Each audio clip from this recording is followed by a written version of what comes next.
Good morning, everybody. This is Brian Lysing with Financial Brokerage, and we're going to begin today's webinar, the IUL Sales Paradigm Shift. A better IUL design that positions you as an advisor. One quick housekeeping note, all of your lines are muted. We do that to cut down on the background noise so everybody can hear clearly. You do still have the ability to ask questions. You can do that through the drop-down menus you see on the control panel on your right, and I'll get to as many of those as I possibly can at the conclusion of today's webinar. I would suspect this will take maybe 20 minutes plus questions at the end if you're wondering about time.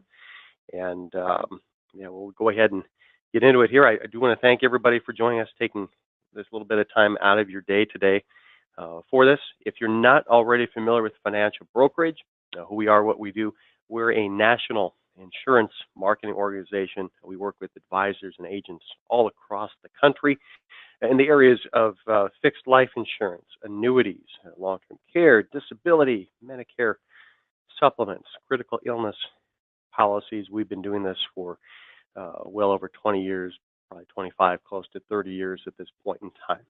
I've been here for about 17 and have been 20 years in the business. Began my career out selling, like many of you are currently doing. So I've been in your shoes and know what that's like. This morning, I'll give you a quick overview of what we'll get into, then we'll actually get into it.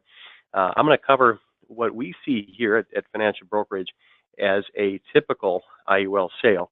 Then we're going to get into two different ways that you can improve upon that sale to position yourself more as an advisor and not so much as a salesperson. And these methods will, in turn, give the client what they really need, what they're really looking for at a premium they're comfortable with, and that, by the way, is probably going to increase your commissions along the way. So nobody can certainly complain about those items. So let's get into this here, the IUL sales paradigm shift. And I'm going to start by asking a few questions. How do you sell IUL right now, Index Universal Life? There are different ways that we can solve to run the illustration. Which one should you be using? Do you begin with the face amount? We see that sometimes. Do you begin with a premium amount in mind, that a number that the client gave you? We certainly see that a lot. Or do you begin with a distribution amount? How much money does the client need to have or want to have in retirement? Well, I can tell you from the statistics what a typical IUL sale looks like, and we took these numbers from a study that Wink had performed, and these folks do phenomenal research work in the areas of IUL and other insurance areas. But they told us that in 2017, the average age of an IUL purchaser was 42 years old, and most of the people fall into the age range of 35 to 55. That's our target market. They have a household income of greater than $100,000. About 80% of last year's IUL sales were for accumulation purposes. We understand this is life insurance. Life insurance has a death benefit. It's meant to benefit the family and replace income or pay off a debt when somebody passes away. However, we know that 80% of the IUL sales were primarily made for accumulation purposes and not so much for the death benefit. We also know that the current average premium for IUL sales is just over $9,000. That comes from the first quarter of 2018. So keep that number in mind, the 9221 figure. This is what we get right now with our current sales methods and sales practices and illustration procedures, right? These are numbers that are coming from the industry. This is what we have now. And what we're going to go into in this webinar is ways to improve upon those numbers. Now, that's not a bad sale right there, nearly 10 grand a year. But you know what, I think we can probably do a little bit better. But sticking with the typical IUL sale, this is what I see over here at Financial Brokerage from several producers and advisors going back several years with IUL sales. Typically, we'll end up beginning with a premium the client can afford. Producer may ask the client, what can you afford to put aside for retirement every month or every year? And that's the number we start with. We'll then take that number, solve in the illustration software for the minimum death benefit to support that premium without becoming a modified endowment contract. We want those tax benefits that an IUL brings to the table. We'll typically use an increasing death benefit option during the funding years and switch that to a level death benefit during the distribution years, or at least one company, maybe another one, has a new return of premium death benefit option, that option 3 or option C, which gives us the death benefit plus the premiums paid in, and sometimes that can help us out with the numbers and give us a better result on the end. But at any rate, using this typical method, this is the result right here, about $9,000 in annual premium. And here's an illustration I pulled from one of our top IUL carriers here that demonstrates exactly that premium going in on a monthly basis. And I did use the return of premium death benefit option. This happens to be for the average IUL purchaser. In this case, I chose a male who happens to be 42, and assuming that he's a preferred non-tobacco user. So he's putting in $770 a month, which gives us that $92.21 figure when it's all said and done. And assuming that he's going to take distributions in his retirement years, that's going to get him $64,000 a year in retirement. Now it's not so bad, but that's our typical sale. Well, we know from the statistics earlier that the typical household income for an IUL purchaser is not $64,000. It's over $100,000 in household income. So this person might be a little bit short on their income. And that's exactly why that system I just described, our typical IUL sales scenario, may just be backwards, right? If our goal here is actually retirement income, because we know that 80% of these sales are meant for retirement income purposes. If that's our goal, why don't we begin by asking the question, how much income will you need in retirement? We do that with life insurance for death benefit sales, right? We don't just throw numbers out there. Here, I think you need $250, or here's a quote for $500,000 or a quote for $1 million. I mean, some people do, but they don't close very many of those sales, I can tell you that. The more effective advisors out there will begin by asking their clients questions. What income do you need replaced, and for how many years? What debts do you need to have paid off? That's our typical death benefit sale. You do the whole needs analysis and come up with a figure that reflects the client's needs and their situation. Well, why don't we do that on a retirement planning sale as well? That would make sense. It would make us consistent from one sale to another. So how much income will you need in retirement? Let's start by asking that question. So how do we help the client figure out how much they need? Well, you want to start by reviewing their current income. How much are they making right now? We know with this typical client, household income is somewhere over $100,000. We need to determine how much of that they need in retirement. How can we get there? Well, we want to review all the potential sources of income they might have coming in, right? Just like you with a death benefit needs analysis, you review what assets the client already has. We want to do the same thing with retirement planning. Maybe they have a pension plan. Maybe they work for a school district or some other nonprofit, and they're going to have some pension income coming in. Well, how much is that? We need to factor that in. Maybe they have a defined contribution plan with their employer. They're contributing to a 401k. Well, how much do we expect is going to be there in retirement? How much do we think they can pull off that account?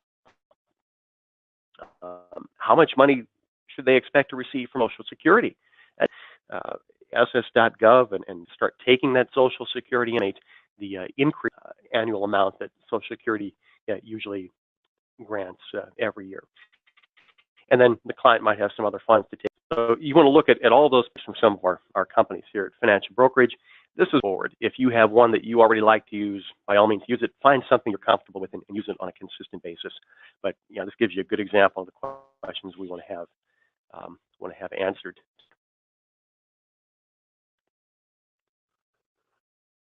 Now, your one money is in qualified plans of some sort. They've been enjoying. They might be comfortable with that. Chances are they're probably not, and would like some flexibility in their tax exposure in their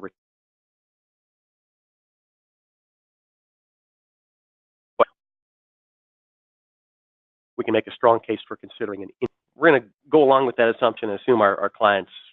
So how are we going to design this purchaser? How do we get there? Well, I'm going to start by estimating the premium that needs to be input into the policy during the client's working years. I'm still going to solve for the minimum death benefit and maximum income, but I'm going to have to use trial and error to arrive at that needed income amount. And then I'm going to stop when I hit the number. So I'm not going to bore you with all the trial and error illustrations. I'm just going to give you the end result right here. We've got that same person, the 42-year-old, only this time we didn't start with how much can you afford to put in. We started by asking, how much do you need in retirement?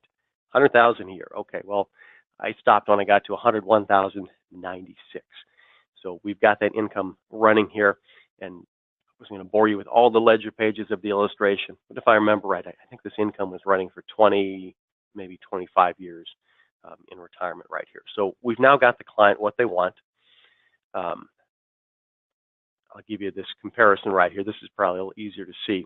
We've got the typical sale on the left, and we've got our new planning sale on the right.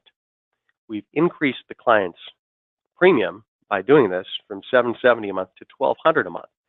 So it's a 56% increase in premium.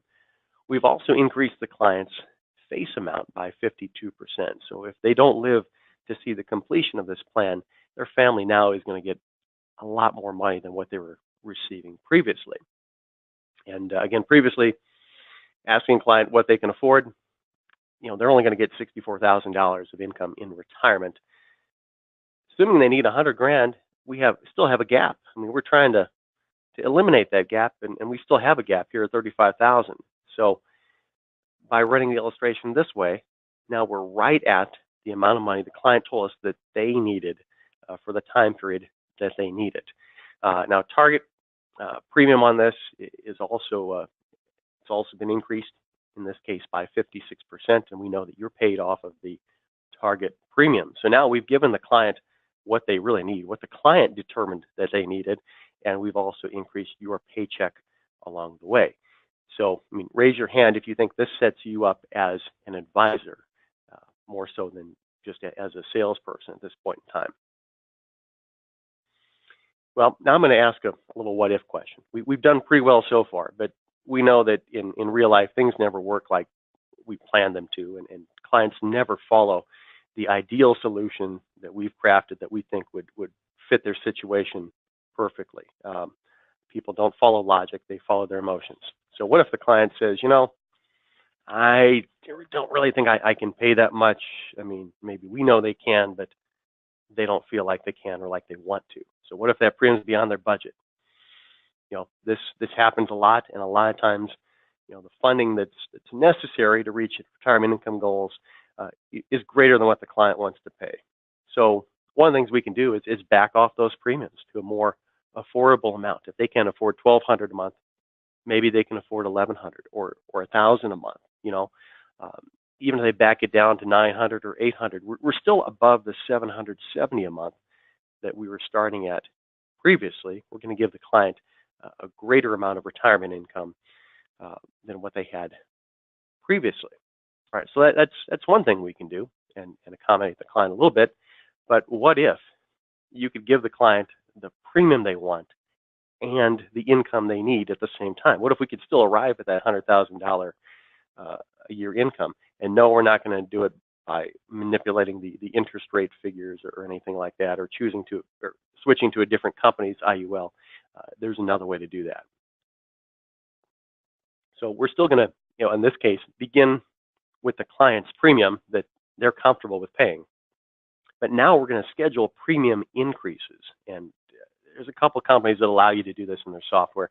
You can plug in a specified increase, a hard dollar figure, or a percentage increase.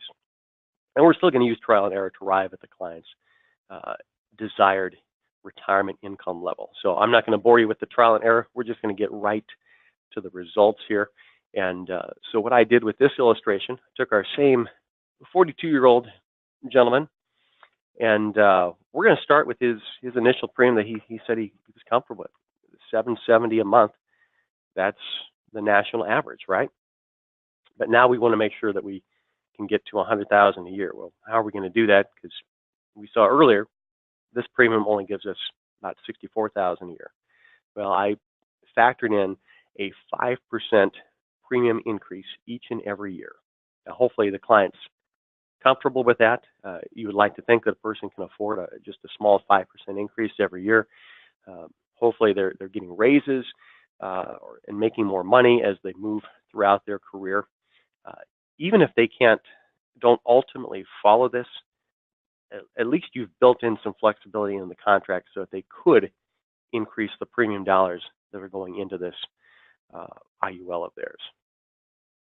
And so we've got, we're starting out paying the $9,200 a year. If I get to this page over here too, we've got our income level there at the very bottom. We increase it 5% a year. Decrease the initial premium, but we've actually increased the face amount to accommodate those increasing premiums down the road. So it's a 23% for the amount that the client determined they needed. Comfortable they are with market risk and tax risk down the road. We found that gap and we filled it with an IUL product.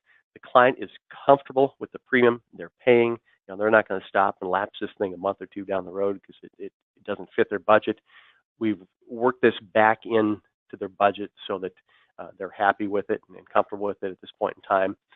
And we've almost doubled your paycheck by doing this.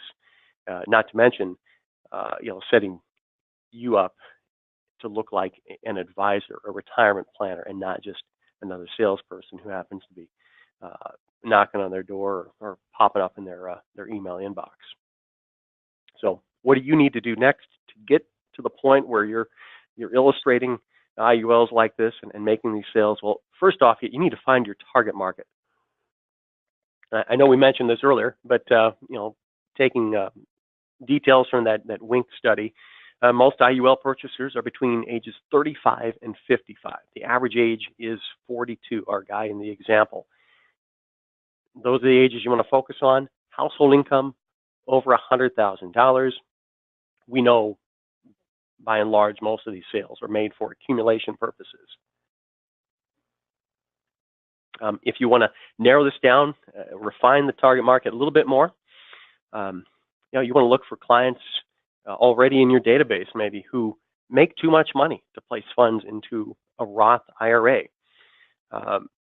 Maybe they're already maxing out their 401k with their employer, but they have the ability to set aside even more money for retirement.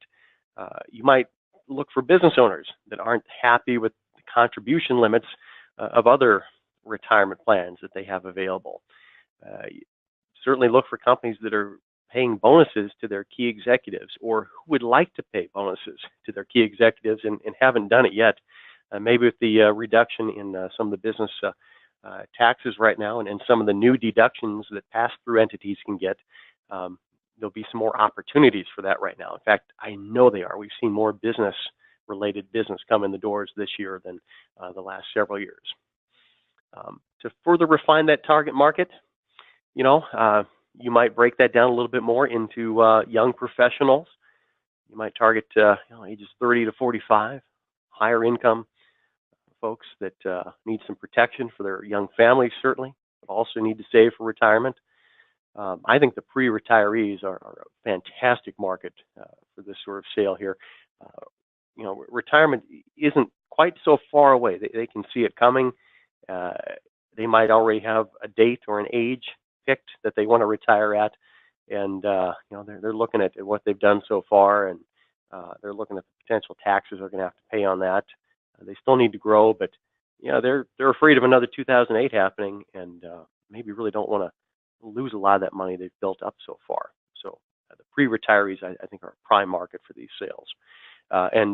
Still don't forget about baby boomers. They have probably a little shorter time horizon, but they might also have lump sums from other policies.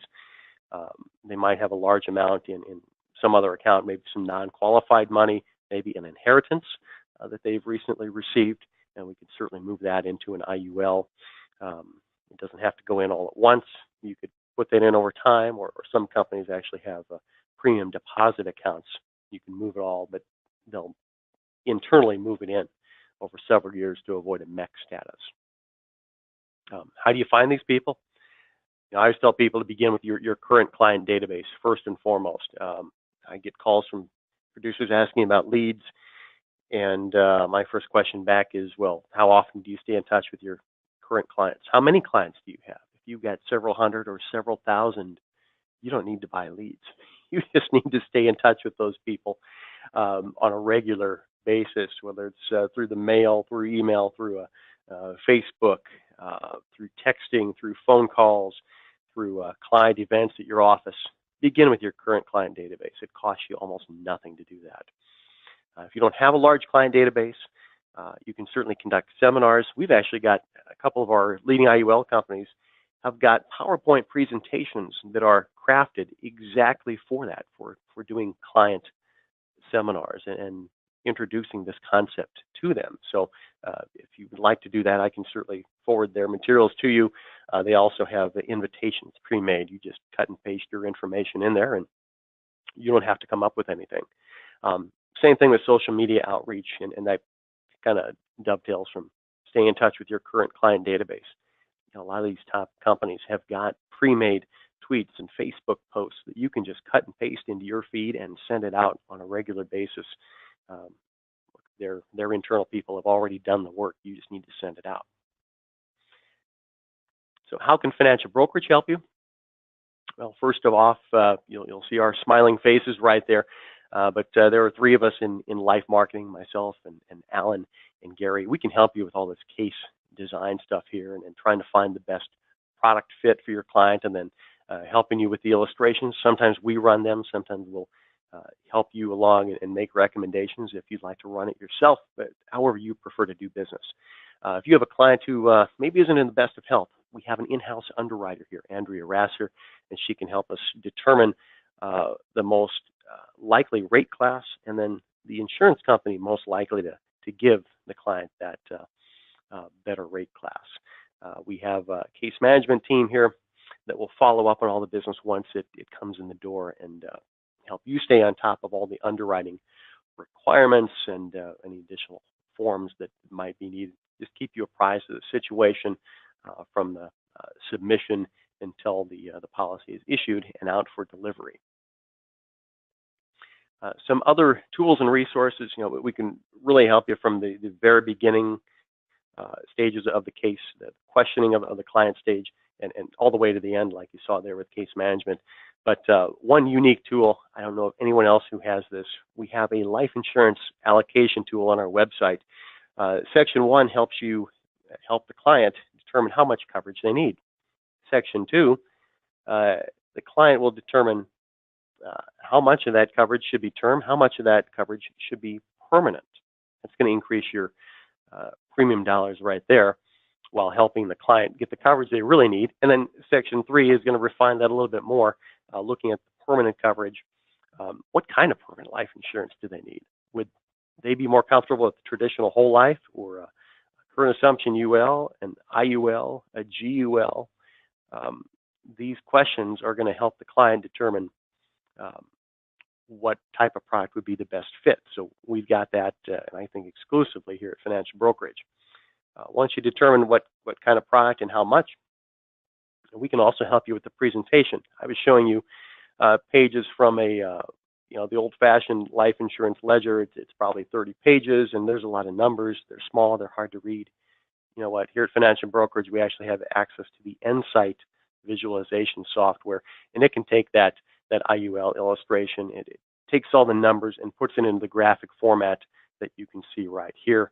And this is actually interactive too, not on your screens right now, but if this was on your computer, you could take a mouse and where that you see that number 70 and the dot below it, you can move that left or right and see what all the numbers would be at any age along that timeline there for the client. So it's really helpful, and it makes things so much simpler for the client and really for a lot of us advisors as well. And third, once the policy is in force, we don't stop helping you there. You get paid on the case and then everybody walks away. Well, no, you want to stay in touch with that client, right, and monitor the policy.